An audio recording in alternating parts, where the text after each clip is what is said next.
Alright. Okay, so first things first.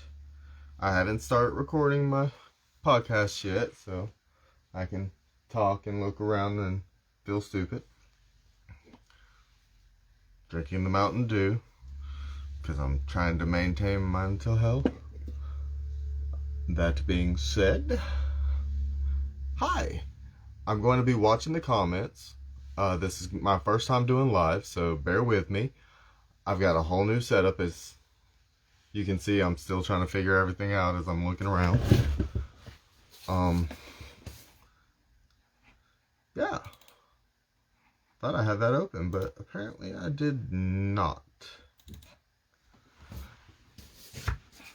So, before I get into my whole spiel over here, which there's a lot, I'd like to thank y'all for joining me for my first live event. Also, I'd like to say that I am in my son's bedroom right now because I've currently not finished my basement studio, so bear with the mess. I would like to thank him for letting me use his bedroom, though, because mine's no better. That being said, and yes, that's one of my favorite phrases. You'll hear it a lot, especially if you listen to my TikTok. I have two. You can follow me at Dan Deadly or Dead Do Dan. I think it's Dan Deadly. But anyways, you can follow me at Dan Deadly on TikTok, which is more of my, this shit just popped in my head and I'm fixing to say what I gotta say. Or you can follow me on Drinking with the Devil, where I'll do previews of what I'm going to be talking about in my next podcast. I'll open the comment sections up on that to where you can discuss something you'd like to hear about, or if you'd like to be a guest host, I'd gladly have you on here. And as I've been trying to tell people, you do not have to consume alcohol to be a guest host. I'm personally drinking Mountain Dew because I'm on an antidepressant and it's for my mental health. We're trying to encourage mental health awareness, as well as I'd like to point out that just like you don't have to be drinking alcohol, drinking with the devil does not mean we are having a conversation with Satan. What it literally translates into is playing devil's advocate. We're hearing both sides of a story, and unfortunately, y'all have only been getting one. I'm taking my glasses off right now because the reflection is killing me. But y'all have only been getting one of the many sides, and that's been mine, personally.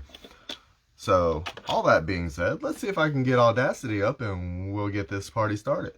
Now, if you have any comments, go ahead and comment in the section. I'm going to be watching periodically to see if I see anything. If you know something about a story that I left out that you want to ensure gets included, please comment it. I'm more than happy to add on the spot. It's my podcast. I do what I want. And I want to do what you want to do, because I'm fun like that. Okay, so I live in Tennessee, and outside my window, I'm seeing snow trucks and everything going around. So it's really cracking me up, because being from Florida, it's like, what's this? Alright, so we're getting Audacity up, and for those of you who are looking to start a podcast, I'm going to suggest you download the Anchor app, and it's made everything super easy, but I also use Audacity when I'm recording stuff like this, so that when I record, it will still, you know, I have a backup, as well as I can download it to Anchor later, edit and manipulate it on my computer or my cell phone device. It does make it more simplistic. So if you're looking to start your own podcast, or you just want to hear yourself talk on Spotify occasionally, download the Anchor app. It's fun, guys. It's been helping me break out of my shell, get out of my little bubble of I'm afraid to talk, I'm afraid to put myself out there in front of people, and I personally wouldn't use any other application than the Anchor app right now. So if you're looking to start this, that's a really good first step. So we're going to test the Audacity, make sure that it's doing what it's supposed to do.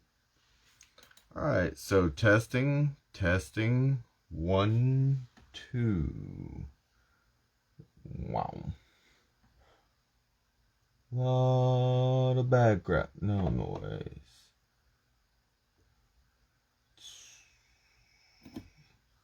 See what that does. Does that change anything?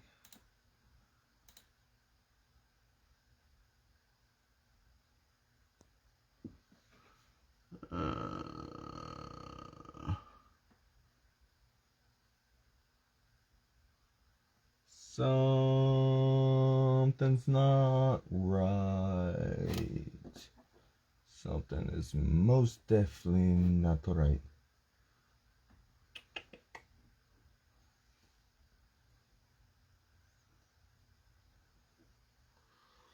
All right. So, let's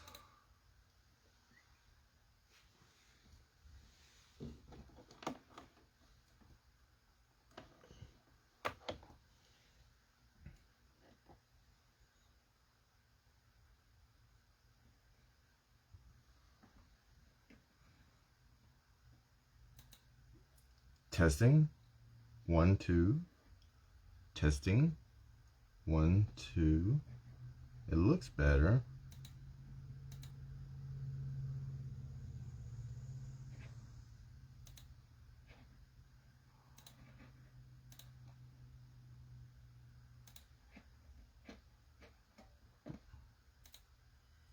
Testing 1, 2. Testing 1, 2.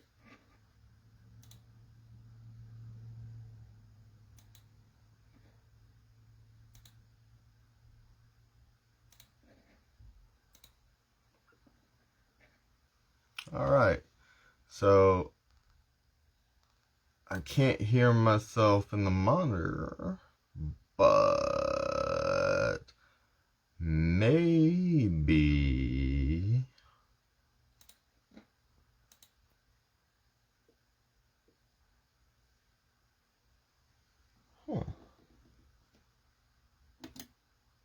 Ah, there I am.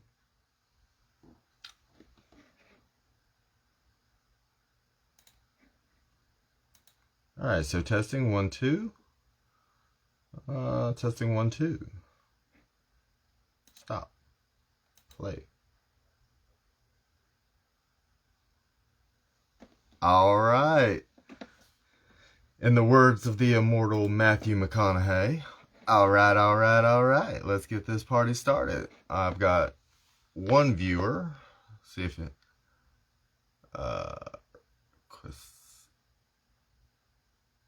Hey, apparently I can allow viewers to send a request to join my broadcast. So if you want to join my broadcast, yes, I'm learning with you. I don't know. I cannot see how to see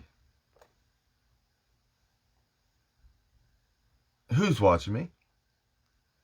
So I'm just going to get started. Thank you for joining me.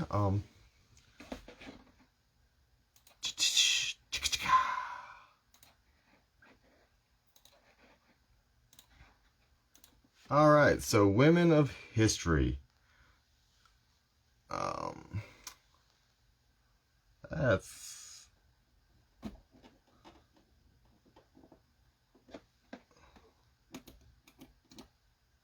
test. What the poop? Stop. Maybe I'm not going to use Audacity today because it is acting out. So let's go ahead and pull up our handy dandy Anchor app.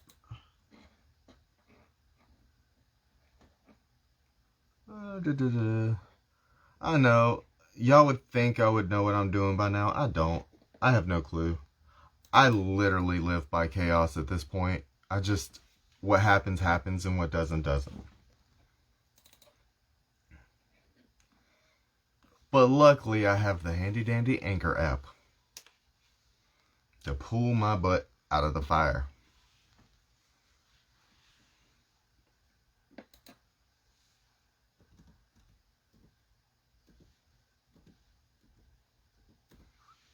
And although, yes, on Anchor, you'll hear that I do have a commercial for the Anchor app, this live cast I'm doing is not sponsored by them. I would really like to support y'all in your future endeavors, so I'm giving you the opportunity to, if you want to do a podcast, I would suggest downloading the Anchor app.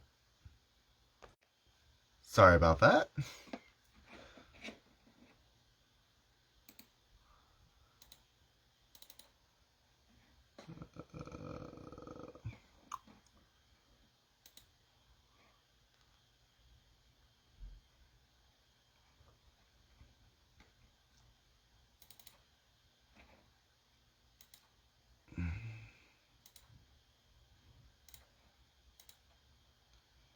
Come on.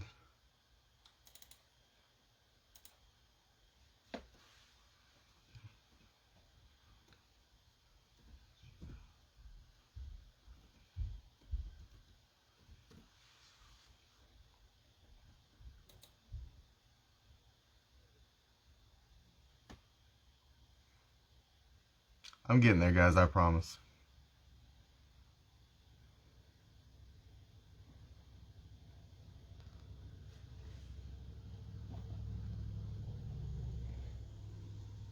All right.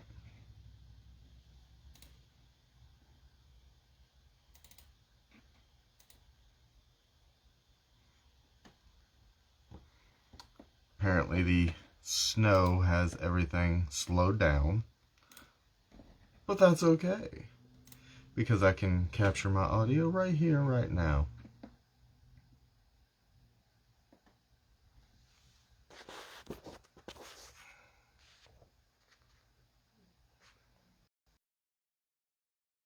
What that is.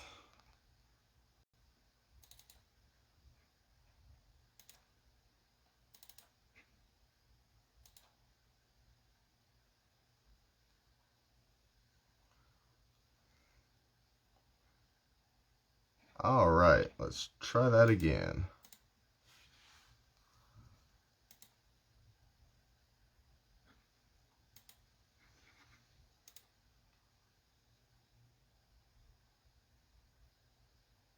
There we go.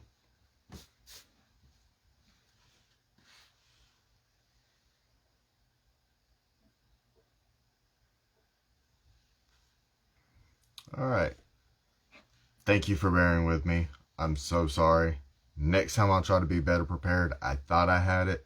Audacity wanted to put a high-pitched screech in my ear. And yeah, I didn't even brush my hair today, guys. I'm just not even gonna lie.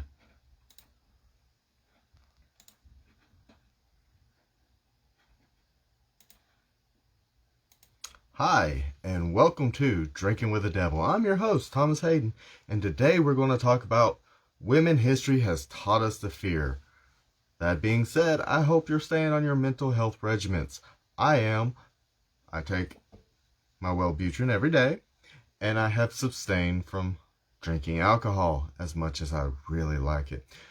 So, that being said, let's go ahead and kick this off. I'd like to thank my son for the studio that he has allowed me to use.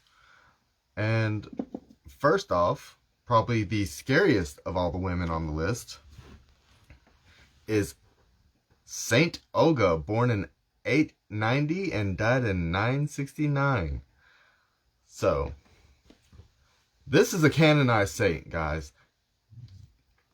I think there's some controversy behind that right now. I believe they're talking about removing her sainthood, but until that happens, even after that happens, I'm going to call her Saint Olga because she was an amazing person. She proved that women are just as badass. And honestly, guys, this woman, she may have done some messed up tactics, but I believe she truly deserves sainthood for standing her ground. She could be a saint in the Church of Drinking with the Devil. You never know. So Saint Olga was Russia's first female ruler, taking over after the assassination of her husband. Canonized as the first Russian saint of the Orthodox Church, she was the first member of the ruling family of Kiev, I'm probably saying that wrong. It's Kiev, if you want to look it up for yourself, to convert to Christianity. This in itself isn't the only reason to fear her, though. She loved her husband, Igor. I don't know if it's Igor or Igor, because I've heard Russian people say it both ways. So, I don't know. If you're Russian, let me know. Hit me up. So, and he went out to collect tribute from the Drevlians. You know, Drevlian. Horrible Russian accent. Leave me alone. And he was murdered by their tribe. Heartbroken and filled with rage, Olga set forth to get retribution. Now, there's an old saying that I've heard my entire life. I'm going to take these off because for some reason it is just squelching in my ear. It's going to make a little bit of noise. So, back to what I was saying. There's an old saying that I've heard my entire life. Hell hath no fury as a woman scorned. Well, she was scorned. Insisting Olga marry their Prince Mal, the man responsible for the murder of her husband, the Drevlians sent their 20 best warriors to intimidate her. Olga agreed to marry Mal, but requested a night to set her affairs in order, and they should wait on their boat. Now, nothing is more scary to me personally than giving a woman time to plan against me. I've learned from that mistake many times. I have 3 sisters, so I learned don't give them too long to contemplate because it only gets worse with time. Take the punishment, like instant punishment, right off the bat. It's not going to be nearly as bad as if you give them hours to just sit there and make the situation a lot worse in their head. Just don't. Maybe it's just because they're siblings and siblings are evil to begin with. Anyways, so as the men slept, Olga had a ditch dug and buried them alive the next morning. So for most, this would make for an adequate revenge. For most. But this is Saint Olga, and Saint Olga is a badass. So Olga sent word to Prince Mal that she would accept his offer of marriage, but it was important for her people to see that this was a sincere gesture. Olga said that the prince should send his chieftains to accompany her to make sure she arrives safely, and Prince Mal agrees. And as they arrive, Olga suggests they rest and wash up. Once the final man has entered the bathhouse, she has them burned alive. Well, that seems like adequate revenge for one man's death. But I'm not Saint Olga. Saint Olga's a badass. So what does Saint Olga do next? Olga sends word to Prince Mal that there should be a funeral feast for her late husband. Olga requests that the nobles from Mal's kingdom attend to pay their respects. Once they become intoxicated on meat and wine, and she has her guard draw their swords and plunge them deep into the chest of the nobles.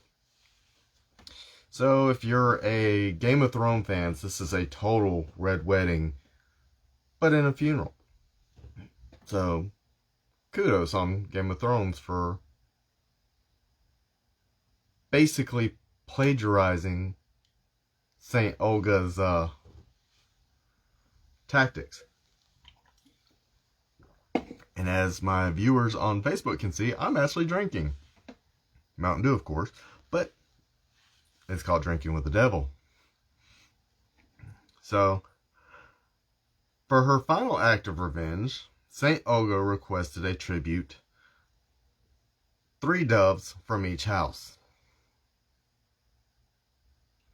Prince Mal, knowing by this point that he had been pretty much beat, he felt obligated to oblige Queen Olga.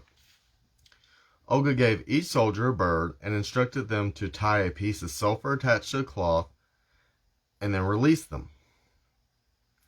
Now, the point to keep in mind is it was a bird from each house.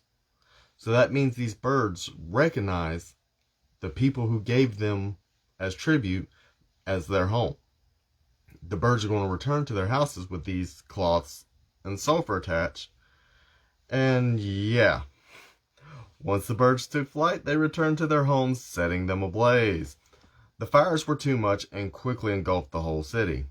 As citizens filled the street and fled the city, St. Olga's men were waiting. Those who weren't killed were giving a slave to her loyal subjects.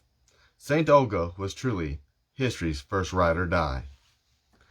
Now, I got a lot of that from a couple different sources.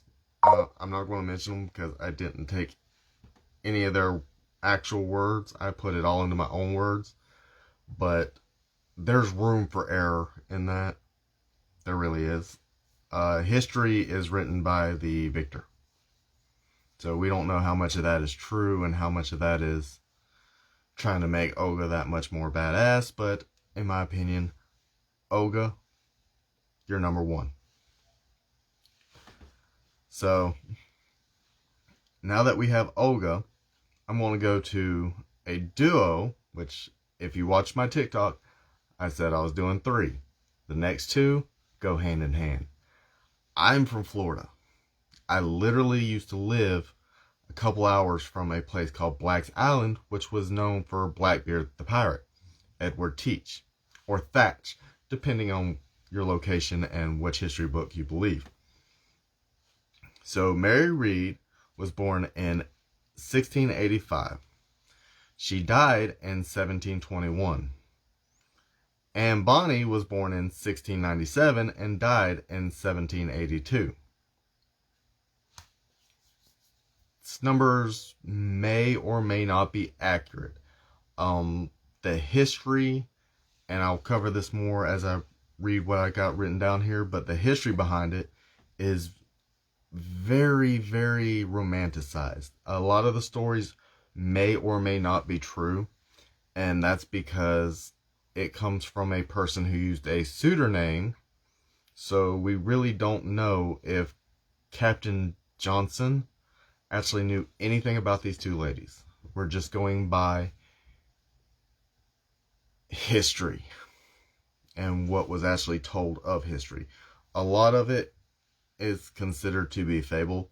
So what I actually got from, again, multiple resources, but everybody seemed to come back to Captain Johnson's book, which, again, Captain Johnson isn't a real person, it's a pseudonym, so we don't know who Captain Johnson was. Much less how well he actually knew any pirate that he wrote about. But renowned for their ruthlessness, these 2 females challenged the sailors' adage that women's presence on a shipboard invites bad luck. Excuse me. Okay. Don't know what that was. Anyways. So, Karen Abbott, August 9th, 2011. That's a direct quote from Karen Abbott. I'm sorry, I just got thrown off a second by where I'm doing a live stream. Facebook's notifying me of what people's saying in other places and blah. Blah on Facebook. So, immortalized by Captain Johnson and many other tales have been told of Read and Bonny, and they're considered to be works of fiction, like we discussed. Captain Johnson wrote a book, A General History of Robberies and Murders, the Most Notorious Pirates. Both ladies received their own chapters. So why do I lump them together?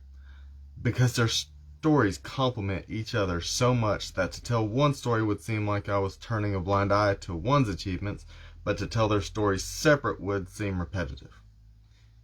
They literally, guys, were on the same boat.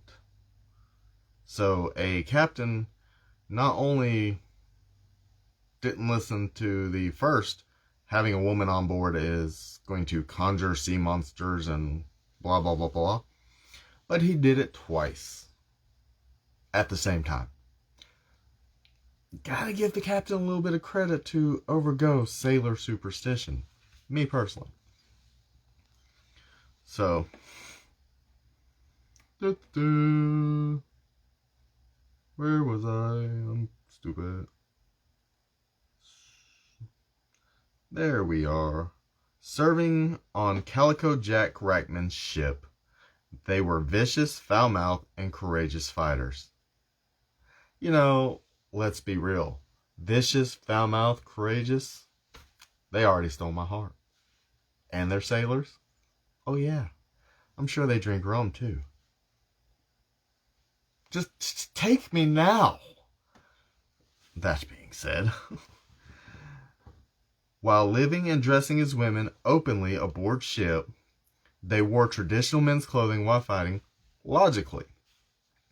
It's said that Mary served in the Royal Navy. Now keep in mind, the Royal Navy in these times didn't allow women. So Mary serving in the Royal Navy, which apparently is part of history that is accurate, she maintained the disguise of being a male through her entire service. So, kudos to you on that one, Mary. That's pretty badass.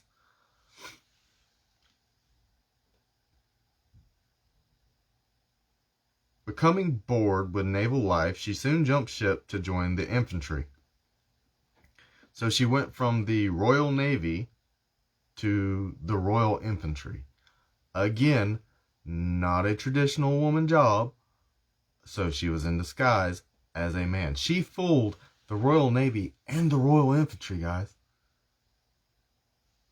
I mean, come on, that's pretty badass. I don't care who you are. Anne Bonny was a tomboy.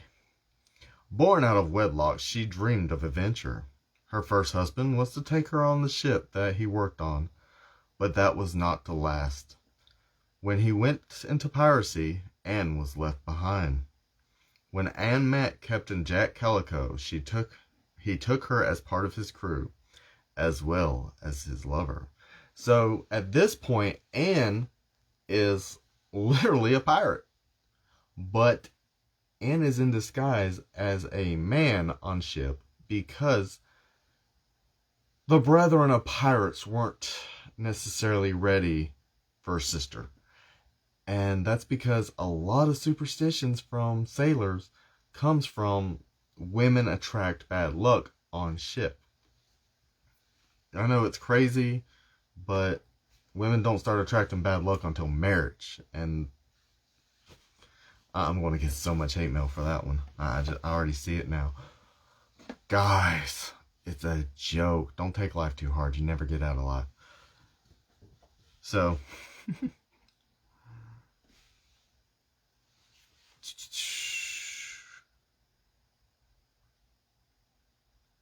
yeah. Shortly after Anne found herself pregnant. Well, that's kind of what happens when you play with the pig. But, you get the stink. While Anne was off ship, Captain Calico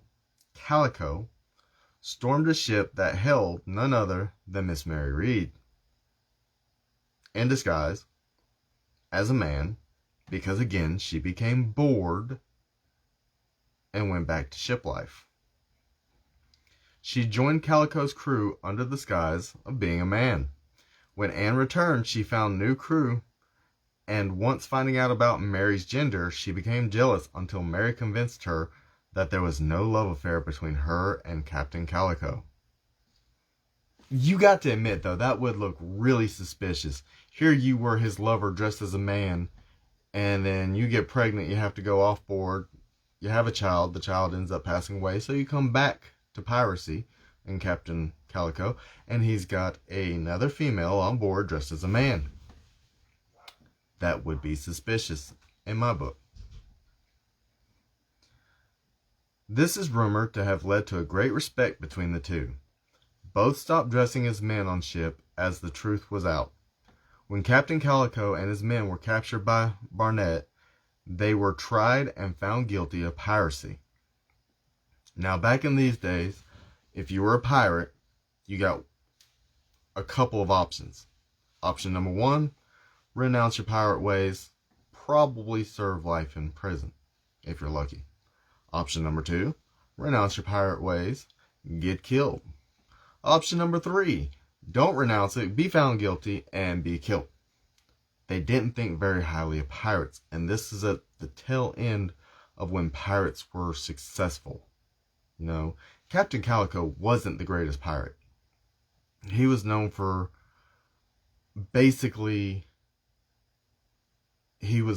robbing fishermen.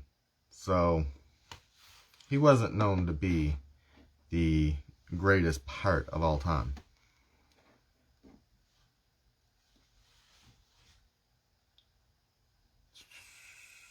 Before he was hung, it is said, and there's no proof behind this, but I like it. Before he was hung, it is said that Anne got to see him one last time.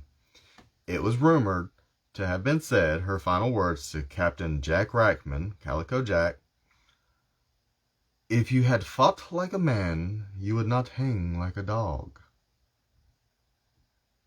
That is the most ultimate "I told you so" I've ever seen.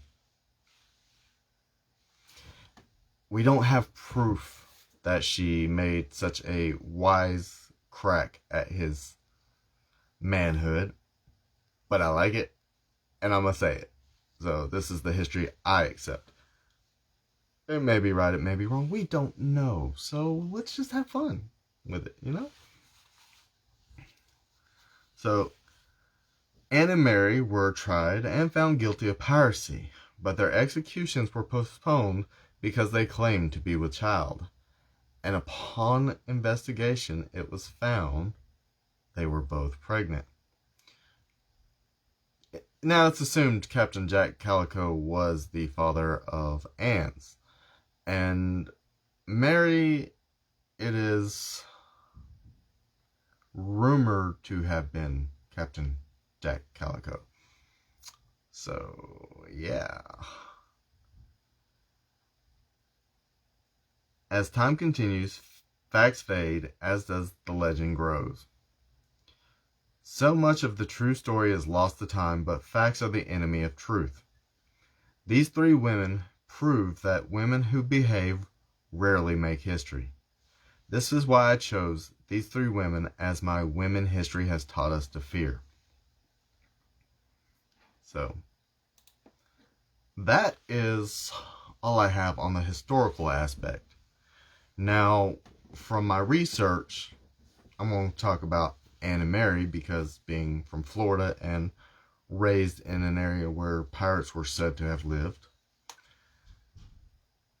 Anne and Mary was rumored, it was found out that Anne found out about Mary when she decided that this person had attractive enough features that she was going to kiss her. And that's when she said, "You're no man." So, there's never been any stories told that they were lovers or anything like that. It's just, this is what happened. Boop. A lot of people like to overly look into stuff like that. It's not good. They were pirates. Pirates did 3 things. They looted, they plundered, and they had sex. It happened. It's history. You can't change history. Trust me, I've tried. There's so much of my past I would try to change. Like the one time I got married for 5 months. That would have never happened. But it's history, guys. And what we know and what we imagine, we don't know what's true anymore. We know the stories as told by the victors, but we don't know the other side of the story. We don't know how they actually occurred. We know how they were told to us. And that's a huge part of history is found in legend. You can actually find the events that coincide with these stories. But the question is, were they as great as they're told? We don't know. But I do know I like to imagine that Queen Olga took the ultimate revenge on an entire tribe of people for the death of her husband. Now, Olga ended up converting to Christianity and converted a whole bunch of her people into Christianity.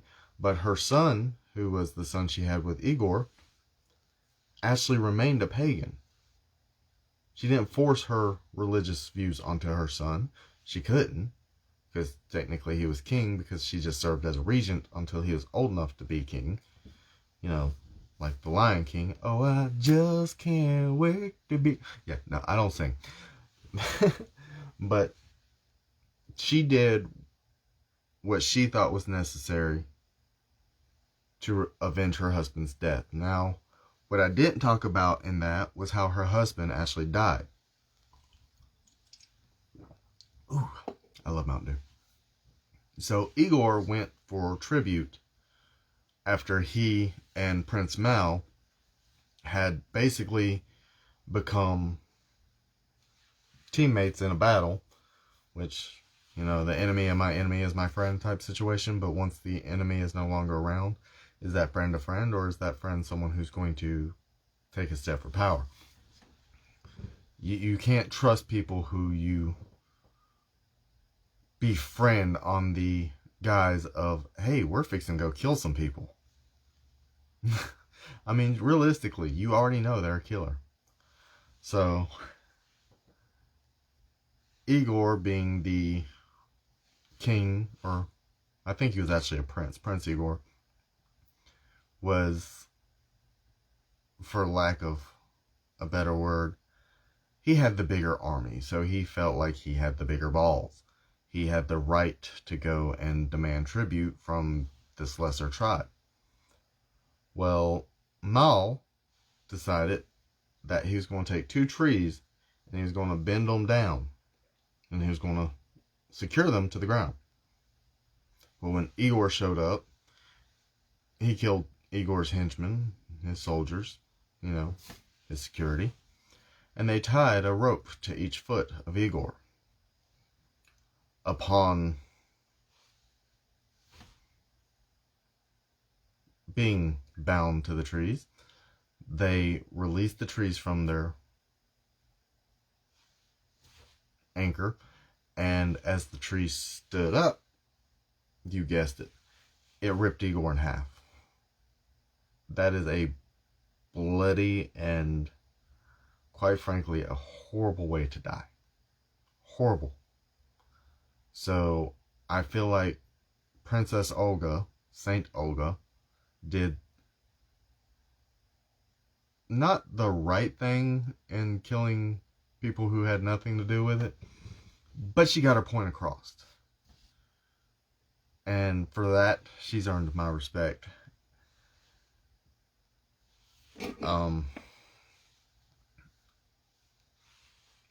Mary fooled the Royal Navy.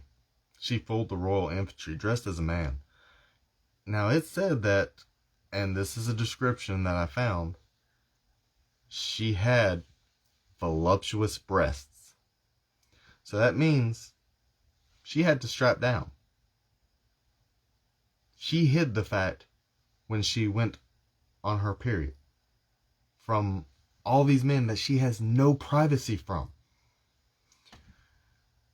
It said in the Royal Navy she was what's called a powder monkey. So she basically ran from cannon to cannon with gunpowder, filling the cannon with gunpowder, packing it down, dropping a cannonball, and running to the next cannon. Guys, I don't know if you've ever tried to run across a ship, much less with a 50-pound keg of anything in your arms.